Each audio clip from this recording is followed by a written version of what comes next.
ছেলি পেলির হল কাটা নুনু কাটা এই কেউ আসো নাকি গো? ও ভাবি ডাকছো? আচ্ছা চলে আয়। হ্যাঁ।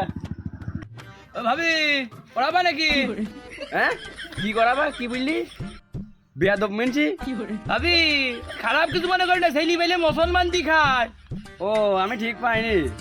আমার তো ছেলে আছে, তো ও তো মুসলমানের নিতে চায় না। ওই মাঠ মাঠ ঘুরি বেড়ায়, গাছে মাছে উঠি বেড়ায়। তো একদিন মুসলমানের দিতে গেল, তার বুকের বেশি ফাটাই ফেললি। বুকি আবার বিসি হইলু কবে? আচ্ছা তুই দেখি তো ছেলি কোন জায়গায়? ও দেখো আমার সেই ছেলে গাছের মাথায়। ও মনি আয় আয় নিচে আয়। এই মানে আয় মুসলমান দিলি না দিলি তুই বিয়ে করতে পারবি না। আয় শোনা মধু আয় আয় আয়। দিবানে তাহলে আসছি